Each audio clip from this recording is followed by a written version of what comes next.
Comment on sécurise? Très important. Parce que quand la prophétie est donnée, Marie, il faut prendre l'exemple, c'est Marie.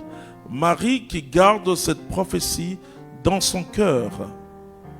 Et il faut non seulement garder la prophétie dans son cœur, mais il faut entretenir la prophétie. Vous savez, à Habakkuk, chapitre 2, je crois, verset 4, il dit, même si elle tarde, il faut l'attendre. Elle s'accomplira certainement. Oui, je suis d'accord avec Habakkuk, mais je vous dis d'aller plutôt vers Ézéchiel chapitre 12, hein, à partir du verset 22, 23 et 24, 25, et suite, où la prophétie s'accomplit sans délai. Voilà. Et parce que quand vous dites aux gens, voilà, Dieu a dit, Dieu a dit, Dieu a dit, et puis ça ne s'accomplit pas, on va dire, mais est-ce que tu es sûr que c'est Dieu qui a dit? Voilà. Parce que la prophétie, il faut l'entretenir.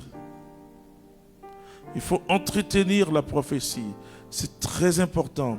Et la meilleure façon d'entretenir la prophétie, c'est de loger la prophétie dans notre cœur. Et de nous réjouir de ça. Heureux celle qui a cru à ce qui lui était annoncé. Vous voyez, c'est le Saint-Esprit qui va dire aux gens ce qui s'est passé. Et donc, entretenir la prophétie, c'est nourrir la prophétie d'une espérance extraordinaire. Et nourrir cette prophétie, c'est marcher dans la prophétie. Vous voyez, souvent, nous entendons sur le plan humain l'accomplissement de la prophétie sur le plan humain ou physique. Non, une prophétie s'accomplit le jour où tu l'as reçue. Et c'est ce que la Bible dit.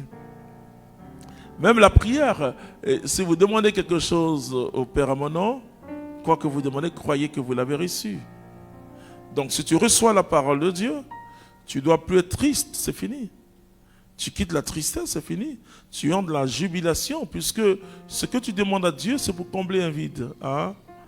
Or, si la prophétie, elle accomplit, et s'accomplit, dès qu'elle est donnée, elle s'accomplit.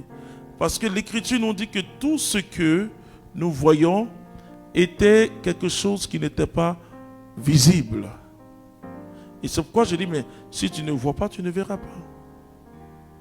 Et si tu ne vois pas, or la prophétie, vous voyez, quand dans la traduction hébraïque de la Bible, c'est la Torah, et le prophète dit, je voyais la prophétie.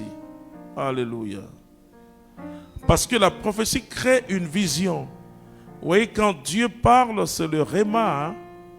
Et quand Dieu parle, ça ouvre vraiment mon esprit.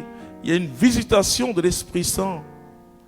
Et ce qui fait que j'étais triste, mais par cette parole que j'entends, même la prédication, c'est pourquoi la Bible dit, la foi vient de ce qu'on entend. Et ce qu'on entend vient de la parole de Dieu. Et donc, quand tu peux entretenir ça, tu ne demandes plus ce que tu as reçu par une prophétie. Voilà. Alors on me dit, mais je l'ai reçu, mais je ne l'ai pas encore touché. Jésus dit, si vous me demandez quelque chose en prière, croyez que vous l'avez déjà reçu. Et cela vous sera accordé physiquement. Le fait d'accorder physiquement, ce n'est pas ça qui est l'essentiel. Hein? L'essentiel, c'est que Dieu me rejoint. L'essentiel, c'est que Dieu rejoint mon cœur. Et je jubile de joie. Marie, écoutez, qu'est-ce que Marie a reçu? Elle a reçu quoi? Elle a reçu que la parole. Qu'est-ce qu'elle a reçu? C'est la parole. Et donc, la prophétie, c'est ça. Elle s'entretient. Ensuite, elle se conserve.